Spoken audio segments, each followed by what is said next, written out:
Hello everyone, welcome back again. Dan kali ini gue bakal membahas tentang investasi. Nah, banyak banget nih orang-orang yang baru memulai investasi.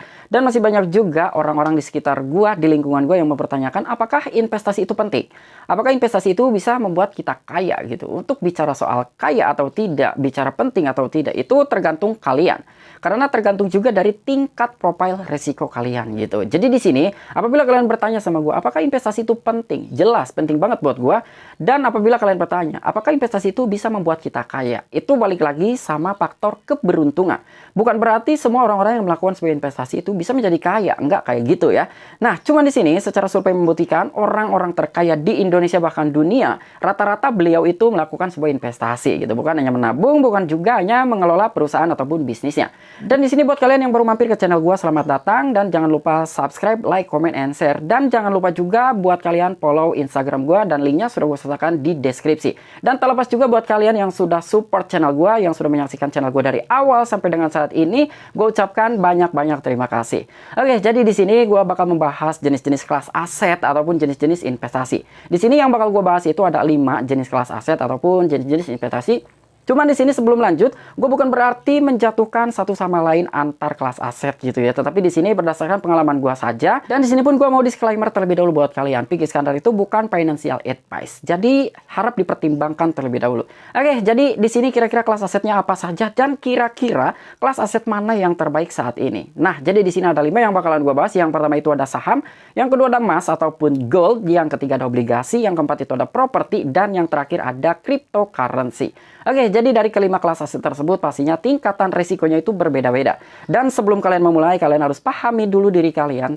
Profil risiko kalian itu ada di mana. Gue sekarang ini mencari dari tingkat risiko yang tinggi dan juga returnnya yang tinggi gitu. Jadi gue tidak ingin membuang-buang waktu, gue berinvestasi, menaruh aset gue ataupun uang gue di salah satu kelas aset, tetapi ternyata returnnya nggak begitu tinggi. Gue nggak mau. Jadi gue mencari itu yang returnnya tinggi. Nah, jadi yang pertama di sini ada saham dulu. Pertama kali gue mau terjun ke dunia saham, gue bingung banget. Gue harus membuka akun sekuritas itu di mana? Dan begitu gue menemukan salah satu akun sekuritas, ternyata pas begitu gue mau membuka akun rekening dana nasabah itu, depositnya besar banget gitu. Tetapi untuk saat ini, kalian jika mau memulai, itu banyak banget ya. Kita juga bisa melakukannya online. Dulu itu harus offline gitu. Tapi sekarang online pun udah bisa. Nah, jadi banyak banget nih. Sekarang udah dipermudah banget. Dan di sini untuk si saham, kira-kira kita bisa mendapatkan keuntungannya itu dari mana? Dan dari mana juga kita harus memulainya? Yang pertama, yang gue bilang tadi, kalian harus memiliki akun sekuritas terlebih dahulu. Lalu bagaimana ketika kita ingin melakukan sebuah investasi? Apakah kita bisa membeli si saham perusahaan tersebut? Dan bagaimana strukturalnya? Oke, jadi di sini gue memang tidak akan membahas secara detail, gue hanya membahas secara singkatnya saja. Dan sampai dengan saat ini banyak banget perusahaan-perusahaan yang sudah IPO di Bursa Efek atau di pasar modal, lebih dari 500 perusahaan yang sudah IPO. Jadi, buat kalian yang memang ingin terjun atau membeli saham, investasi di saham gitu ya. Nah, jadi kalian harus tahu dulu perusahaan dari segi fundamentalnya seperti apa, laporan keuangannya, pokoknya bla bla bla, banyak banget ya, dari rasio analisisnya itu banyak banget. Cuman di sini yang mau gue jelaskan buat kalian itu ketika kalian ingin mau memulai untuk di saham, investasi di saham, kalian harus tahu dulu gitu. Jadi kira-kira seperti apa nih risikonya dan keuntungan kita tuh dari mana? Untuk di saham memiliki 2 benefit ataupun 2 keuntungan. Yang pertama ada capital gain, yang kedua juga ada dividen. Tetapi tidak semua perusahaan memberikan sebuah dividen ya. Jadi dividen itu ketika salah satu perusahaan memiliki profitable yang tinggi, itu akan diberikan kepada para pemegang sahamnya. Contoh gue analogikan bagaimana kita bisa membeli saham. Dan kok bisa sih si saham tersebut itu sahamnya kita bisa beli gitu. Nah, jadi di sini katakanlah ada salah satu perusahaan rokok, misalkan si salah satu perusahaan rokok tersebut itu ingin membuka cabang atau ingin membayar utang tetapi tidak memiliki modal. Dan dia juga tidak ingin pinjam duit gitu ke perbankan atau ke mana-mana gitu. Jadi mau tidak mau si perusahaan rokok tersebut itu harus mengikis misalkan 30% dari perusahaan tersebut itu sahamnya dibuka gitu ya, untuk bisa dimiliki secara umum atau dilemparkan kepada masyarakat. Mau tidak mau itu harus dilempar ke pasar modal. Dan disitulah masyarakat bisa membeli si saham perusahaan tersebut. Akhirnya perusahaan mendapatkan dana segar, modal baru. Nah, dari uang kalian itulah yang dikelola oleh si perusahaan untuk dibukakan cabang atau mungkin untuk bayar utang. Nah, dari kepemilikan si perusahaan tersebut itu ketika mendapatkan sebuah keuntungan, laba ya, keuntungan bersih di akhir tahun. Nah, biasanya dividen itu dibagikan ada yang 1 tahun 2 kali, ada juga yang 1 tahun sekali gitu. Jadi buat kalian harus mencari kira-kira saham mana sih yang sering memberikan sebuah dividen gitu setiap tahunnya. Dan untuk yang kedua di sini ada emas. Oke, jadi untuk emas ini banyak juga orang-orang yang mengatakan bahwa emas itu bisa melawan inflasi gitu. Memang bisa ya, bisa tidak. Tetapi untuk kita berinvestasi di emas ini juga gue pernah gitu ya melakukan sebuah investasi di emas. Ternyata gue pas begitu membeli emas di salah satu perbankan pada kala itu, gue membeli emas bukan berupa digital, tetapi gue membeli emas itu ada bentuk fisiknya. Gue beli di salah satu perbankan dan gue ambil, gue tahan selama 3 tahun atau mungkin 2 tahun, gue lupa pokoknya pada kala itu. Dan di saat gue membutuhkan uang, itu gue susah banget untuk menjualnya. Bahkan gue balik lagi ke salah satu perbankan tersebut, gue ingin menjual emas ternyata tidak nerima. Nah, mau tidak mau gue harus jual ke toko emas, dan di situ pun gue jual rugi. Makanya dari situ gue udah nggak mau lagi berinvestasi di emas. Walaupun memang banyak orang yang mengatakan emas itu bisa melawan inflasi, tetapi untuk menurut gue sendiri ya, emas itu tidak terlalu memberikan keuntungan yang tinggi. Makanya gue udah tidak terlalu tertarik kepada emas untuk berinvestasi di emas lah gitu kan.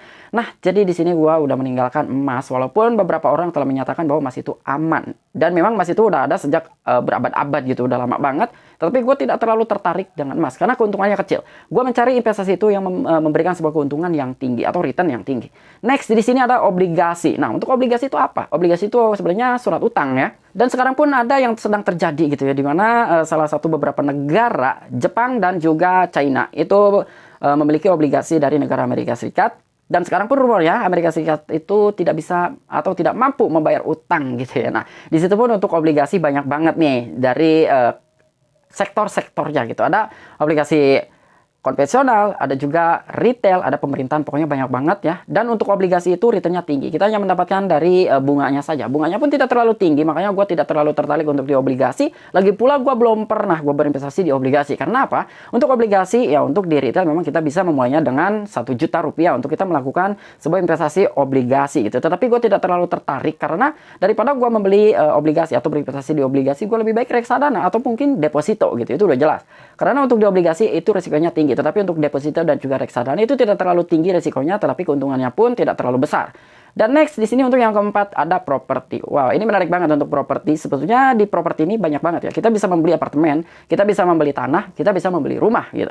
Nah, investasi properti ini memang keuntungannya itu lumayan banget. Cuman di sini ada sedikit yang gua nggak suka gitu. Ketika gua berinvestasi, tetapi gua ketika ingin menjualnya, kita membutuhkan uang. Walaupun harganya udah tinggi, kita tidak bisa langsung melikuidasi pada saat itu. Jadi gue tidak terlalu tertarik, walaupun sampai dengan saat ini memang gue ada juga gitu. Kalau kita bicara properti ya mungkin rumah ini juga itu salah satu investasi gitu ya. Cuman kan nggak mungkin juga rumah gue jual gitu. Nah, cuman gue tidak terlalu tertarik untuk berinvestasi di properti. Selain kita harus membutuhkan modal yang besar, tetapi kita juga susah ketika kita ingin melikuidasinya atau ingin menjualnya gitu.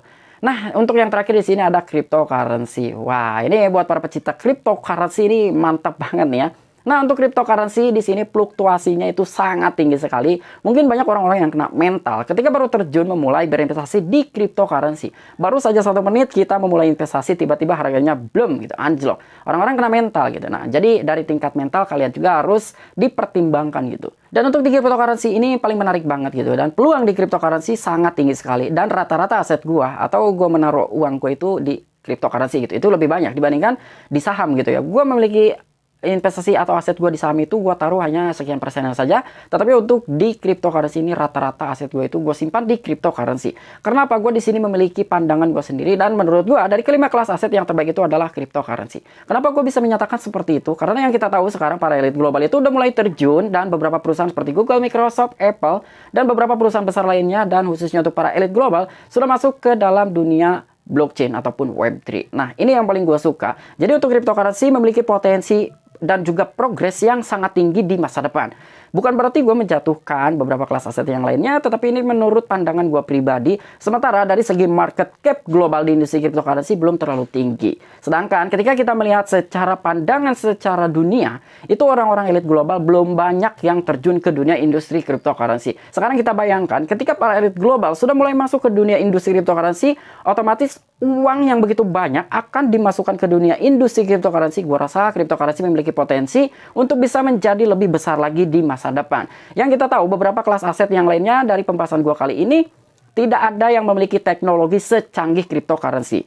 Ya, jadi cryptocurrency ini memiliki teknologi yang canggih di mana di situ dia menggunakan blockchain dan di situ pun banyak juga nih sekarang program dari beberapa dunia, dari beberapa negara yang mulai melakukan sebuah program CBDC, Central Bank Digital Currency, yang pastinya di situ menggunakan blockchain. Nah, dari situ yang gua suka, kenapa gua lebih yakin untuk berinvestasi di industri cryptocurrency. Walaupun memang high risk, tetapi returnnya pun itu gila-gilaan di cryptocurrency ya. Jadi dibandingkan dengan beberapa kelas aset yang kita bahas saat ini, gue lebih condong, gue lebih yakin gue menaruh aset gue di industri cryptocurrency. Cuman di sini gue bukan berarti mengajarkan kepada kalian, bukan juga menyarankan kepada kalian untuk kalian memulai investasi langsung ke industri cryptocurrency. Karena industri cryptocurrency itu bukan hanya sekedar Bitcoin, Ethereum, BNB, dan beberapa kelas aset lainnya. Jadi di situ pun banyak banget jenis-jenis koin yang tertera di dalam industri cryptocurrency. Jadi gue rasa ketika kalian ingin memulai untuk berinvestasi di kelas aset manapun, kalian harus tahu dulu profil resiko kalian. Jangan hanya semata-mata ke bawah FOMO, ikut-ikutan. Ya udah, kita investasi di saham, di obligasi, di emas, di properti. Itu terserah kalian. Tetapi menurut gua, untuk kalian sebelum mulai investasi, kalian harus tahu dulu nih ya. Kalian harus pelajari dulu ilmunya, kalian riset secara mandiri, kira-kira keuntungannya itu apa, risikonya itu apa, dan bagaimana ke depannya gitu. Lalu, di mana kita harus mendapatkan suatu keuntungan tersebut. Oke, mungkin itu aja pembahasan kita kali ini. Kurang dan lebihnya mohon maaf. Sampai jumpa, saksikan di the next video-video gue selanjutnya. Salam cuan, salam profit. Bye-bye.